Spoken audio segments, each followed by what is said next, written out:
காலை நேர பிரதான செய்திகளின் ஊடாக நர்மதா சிறில் முதலில் தலைப்பு செய்திகள். அதிகாலையில் கோர விபத்து, ஒரே குடும்பத்தை சேர்ந்த இருவர் உட்பட 5 பலி. யாழ் உள்ளிட்ட வடக்கில் காணிகளை உடனடியாக விடுவியுங்கள், ஜனாதிபதி உத்தரவு. இற்றமின் புதிய பொருளாதார தடை எச்சரிக்கை, ஈரான் வெளியிட்ட கடும் கண்டனம். இனி விரிவான செய்திகள். மொனராகலை பகுதியில் இடம்பெற்ற கோர விபத்தில் 5 உயிரிழந்துள்ளதாக காவல்துறையினர் தெரிவித்துள்ளனர். குறித்த விபத்து இன்று அதிகாலை மொனராகலை கொம்புகன பகுதியில் இடம்பெற்றுள்ளது. மொனராகலை கொம்புகன பகுதியில் கெபிலித்த ஆலயத்திற்கு புனித பயணம் மேற்கொண்டிருந்த குழுவினரை ஏற்றி சென்ற டிராக்டர் சுற்றுலா வாகனம் மீது டிப்பர் மோதியதில் இந்த விபத்து சம்பவித்துள்ளது. இந்த நிலையில் ஒரே குடும்பத்தை சேர்ந்த இருவர் உட்பட 5 இந்த விபத்தில் உயிரிழந்துள்ளனர். மேலும் 3 கவலைக்கிடமான நிலையில் மொனராகலை வைத்தியசாலையில் அனுமதிக்கப்பட்டுள்ளனர். தொடம், கஸ்லந்த, புத்தள மற்றும் கொரபொக்க பகுதிகளை சேர்ந்த 21, 26, 31, 55 மற்றும் 56 வயதுடையவர்களே இந்த விபத்தில் உயிரிழந்துள்ளனர். விபத்துக்குள்ளான டிப்பர் லொரி சாரதி மற்றும் பயணிகளை ஏற்றி வந்த உளவு இயந்திர சாரதி ஆகியோர் கைது செய்யப்பட்டுள்ளதாக காவல்துறையினர் குறிப்பிட்டனர். விபத்து தொடர்பான மேலதிக விசாரணைகளை காவல்துறையினர் மேற்கொண்டுள்ளனர். வடக்கு மற்றும் கிழக்கு மாகாண காணிகளை உடனடியாக விடுவித்து சம்பந்தப்பட்ட தரப்பினரிடம் கையளிக்குமாறு பாதுகாப்பு பிரிவினருக்கு ஜனாதிபதி அனுரகுமார திசாநாயக்க அறிவுறுத்தல் வழங்கினார். கடந்த யுத்த காலத்தின் போது பாதுகாப்பு பிரிவினரால் கையகப்படுத்தப்பட்ட, தற்போது விடுவிக்கப்படக்கூடிய என அடையாளம் காணப்பட்டுள்ள வடக்கு மற்றும் கிழக்கு மாகாண காணிகளையே உடனடியாக விடுவிக்க நடவடிக்கை எடுக்குமாறு அனுரகுமார தெரிவித்தார்.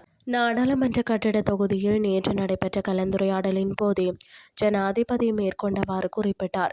தேசிய பாதுகாப்பு மிகவும் முக்கியமானது என்பதுடன் தேசிய பாதுகாப்பிற்காக இராணுவ முகாம்கள் எங்கு ஸ்தாபிக்கப்பட வேண்டும் என்பதை தீர்மானிப்பது முப்படையினர் மற்றும் போலீசார் உள்ளிட்ட பாதுகாப்புடன் தொடர்புடையவர்களின் பொறுப்பாகும். அதன் அடிப்படையில் எவ்வாறான காணிகளை விடுவிக்கலாம், எவ்வாறான காணிகளை விடுவிக்க முடியாது என்பது தொடர்பான இறுதி தீர்மானத்திற்கு வருமாறு அறிவுறுத்தினார்.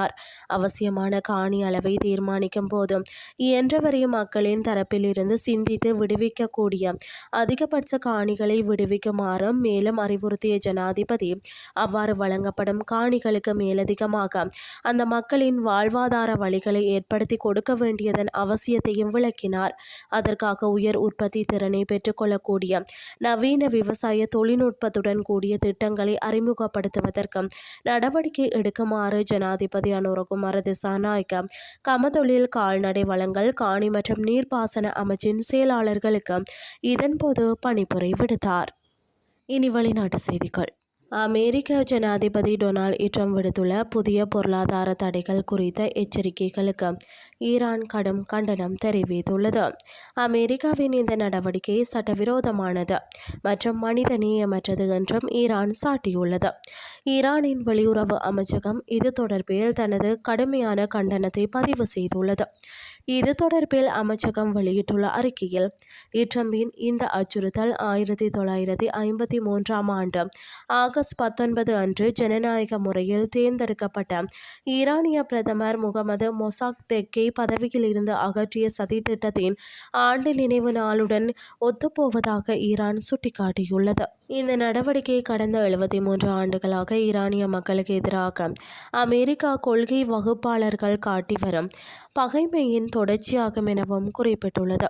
மேலும் அமெரிக்க ஆளும் வர்க்கத்தின் மனிதநேயமற்ற, சட்டவிரோதமான மற்றும் அடாவடியான குணத்தையே இது நிரூபிக்கிறது எனவும் அமைச்சகம் சுட்டிக்காட்டியுள்ளது. அமெரிக்காவின் புதிய தடைகள் மனித குலத்துக்கு எதிராக குற்றம் புரிவதை ஒப்புக்கொள்வது போலாகும் என்றும் இது ஏற்கனவே செயல்படுத்தப்பட்டு தோல்வியடைந்த ஒரு பழைய கொள்கையின் தொடர்ச்சியே என்றும் ஈரான் கடுமையாக விமர்சித்துள்ளது. ஈரானுக்கு நிதி, வர்த்தகம் அல்லது தளவாட ஆதரவை வழங்கும் எந்த ஒரு நாட்டிற்கும் கடுமையான பொருளாதார விளைவுகள் ஏற்படும் என்று ஈரான் மீது முன்னெப்போதும் இல்லாத அளவிலான பொருளாதார போர் தொடுக்கப்படும் என்றும் ட்ரம்ப் எச்சரித்திருந்த நிலையிலேயே ஈரானின் இந்த அதிகாரப்பூர்வ பதில் வெளியாகியுள்ளமை குறிப்பிடத்தக்கது. இதுடன் செய்திகள் யாவும் நிறைவடைகின்றது. அடுத்த இரவு 8:30க்கு எதிர்பாருங்கள். நன்றி.